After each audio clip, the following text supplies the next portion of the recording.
تخصصي د مسافرۍ یو څو شعر ډالۍ چې د بل وطن د انتظاره د خدای وساته د مسافرو د ازاره د خدای وساته او که د چا مور مړه وي الله دې جنتونه ورکړي یا مور زما د زړه د پاره د خدای وساته بچیا نوم د ویزې ماخله خپل سبق پوره کا بچیا دلته کې لکاره د خدای وساته او دغه اته پاڼه کاغذ خو د ځوانۍ دشمن دی مړه د دغه شین خاماره د خدای وساته دغه اته پاڼې کاغذ خو د ځوانۍ دشمن دی مړه د دغه شین خاماره د خدای وساته کلونه پرېږده و کلونه خو ځواني غرقوي هلته له یو اختر د ساره د خدای وساته کلونه پرېږده وه کلونه خو ځواني غرقوي هلته له یو اختر د ساره د خدای وساته ضمیره زړه مې د یو زړه سره یو وخت شریکو نور د شریکې د روزګاره دی خدای وساته چې ابتدا یې په مولیانو باندې وکړه په هوټل کې شرابونه خرڅوه ښه درنه ګناه ده او ښې پیسې پکې دي د تورسرو وجودونه خرڅوه ښه درنه ګناه ده ښې پیسې پکې دي د تورسرو وجودونه خرڅوه ای شاعره که بیمار شوې او غریب وې بیماری له دې شعرونه خرڅوه ای شاعره که بیمار شوې او غریب وې بیماری له دې شعرونه خرڅوه پښتونخوا د نور روزګار پکې خراب دی پښتونخوا د کفنونه خرڅوه پښتونخوا د نور روزګار پکې خراب دی پښتونخوا د کفنونه خرڅوه چې تاونه به مې ټول د خپل جانان درنه وباسم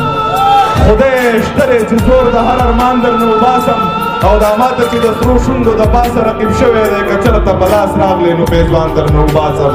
یا زړه یا لیونی شي څه په ګډو وړو سره یو یار له دې ورکومه دا پیریان درنه وباسم او رقیبه په جانان باندې مې دومره پروا نشته رقیبه خو که ګیر مې کړی نوکان درنه وباسم رقیبه په جانان باندې مې دومره پروا نشته رقیبه خو که ګیر مې کړی نوکان درنه وباسم چې یادونه به مې خیال له راوستل چې کله مړه وه د مور د خپو تلي مې ښکلول چې کله مړه وه یادونه به مې خیال له راوستل چې کله مړه وه د مور د خپو تلي مې ښکلول چې کله مړه وه او غربت دومره سیوا و چې کفن له پیسې نه وې دا هر څه مې په زړه باندې لیکل چې کله مړه وه تربوره خوا دې یخه شوه تربوره په قلار شوې تربوره ما ژړل او تا خندل چې کله مړه وه والله په زندګۍ کې مې په هېڅ شي پروا نه وه والله خپل ارمانونه مې وجل چې کله مړه وه یو زه وم یو مې کور و یو مې مور و یو مې خور وه زما نه زما خور سیوا جړل چې کله مړه وه ضمیره چې مور مړه شوه کیفیت مې داسې جوړ شو داغونه به مې لاس له ورکول چې کله مړه وه د مور د خپو تلي مې ښکلول چې کله مړه وه یادونه به مې خیال له راوستل چې کله مړه وه او چې ژوند که بې له تا نه وې نو مړ به وې مرګ که د خفګانه وې نو مړ به وې ژوند کې خو مې یو الله ته سترګې دي رزق که د خانه وې نو مړ به وې زه په مینه کلکه عقیده ساتم زه که بې ایمانه وې نو مړ به وې دا شهید دی مخامخې ویشتی دی ویش دی که یې د شانه وې نو مړ به وې او دا خدای دوه درېو میاشتو رنځور کړم عشق که د پخوانه وې نو مړ به وې زه ضمیر د مور په دعا رنګ یمه بیل که د بابا نه وې نو مړ به وې چې زه چې د کور نه راوځم زوی مې سلګۍ ونیسي مسافرۍ له ځم خفګان نه مرۍ ونیسي او مسافري سخته نه ده خو بس دومره ده چې هلته به څوک ماته د مور د لاس ډوډۍ ونیسي توبه توبه اور په سړي باندې بلیږي هلته چې که پلان درنه تنخوا د مزدورۍ ونیسي داجي کارونه خراب شوي دي درځمه بس دی د لاکو کار خلک په 10,000 روپۍ ونیسي داجي کارونه خراب شوي دي درځمه بس دی د لاکو کار خلک په 10,000 روپۍ ونیسي او مسافرۍ له چې د کلي نه راتلم کپیله د شپې په 3 بجې د کور نه راوتم کپیله ماشوم بچی مې په اوږدو باندې خپل کړی والله توبه توبه مې د هغې شپې غم کپیله او مور مې په دواړه مخه خپل کړم ویل الله دې مړ شه لکه ماشوم ورته په پښو کې جوړېدم کپیله د کور مېرمنې ته مې وکتل له ځان له غمو د لیوني په شان کوڅې له تلم راتلم کپیله د خان بچی ته له دې سختې نه څه خبرې چې په ایرپورټ کې پیایې ته را ختم کپیله نه مې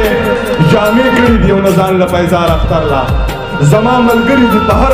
ډول سینګار اختر لا خدایا دا سړی یې ولې په تابوت کې راوړو دې ماشومانو ویل راځي به زمونږ پلار اختر لا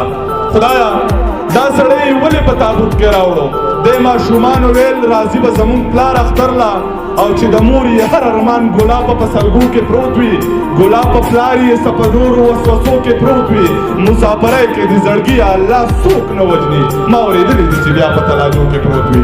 مرګ شته دا حق دی خو سعودي کې الله څوک نه وژنه بیا یې د کور خلک نسکور په حاضرو کې پروت وي او د مسافر سړي بچی ضمیر خان ښه پېژني جبی په پلار پسې وي ګاټ یې په مرو کې پروت وي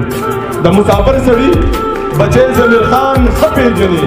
جبی په پلار پسې وي ګاټ یې په مرو کې پروت وي او د دعاګانو یو صله وه چې زما نه لاړه زه مسافر وم چې مور مې د دنیا نه لاړه پلار مې ویل په زنکدن کې ستا نامه اغسته دا خیرې سلګۍ والې د ارمانه لاړه خور مې ویل لالا اسمان ته به یې سترګې کړلې قسم دی ستا د لاسه مړه د خفګانه لاړه زما مور مړه ده ما پرېږده و دیدن له ځم کپیل ویل لاړ شه خو به یې زه د ګورۍ خانه لاړه یارانو ویل ضمیره چغې خوب کې ولې وخې ضمیره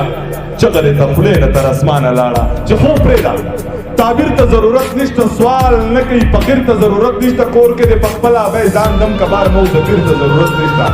نوم راته د دغه رقیب ما اخله نو مړې مې خنزیر ته ضرورت نشته او بس چې ته کوزدن شوې په ګولۍ وله وړی ستا تصویر ته ضرورت نشته صاحب کله چې د شپږو بچو مور شوله نو بیا یې ویل ضمیر ته ضرورت نشته کله چې د شپږو بچو مور شوله بیا یې ویل ضمیر ته ضرورت نشته یو څو شعرونه مې انتخاب کړي دي چې ما پسې ارمان درځي که نه درځي ما پسې ارمان درځي که نه درځي څه ناڅه خفګان درځي که نه درځي د پښتنو قاتله ووایه قبر ته ماران درځي که نه درځي په محلونو کې اوده خلکو څاڅکي د باران درځي که نه درځي او هسې نه چې ځان دې بولا کړی وي ټکي د قرآن درځي که نه درځي هسې نه چې ځان دې بولا کړی وي ټکي د قرآن درځي که نه درځي او استاد حال د وطن څنګه دی سکول ته ماشومان درځي که نه درځي استاد حال د وطن څنګه دی سکول ته ماشومان درځي که نه درځي زهیره اوس سخت وختلی خواله دی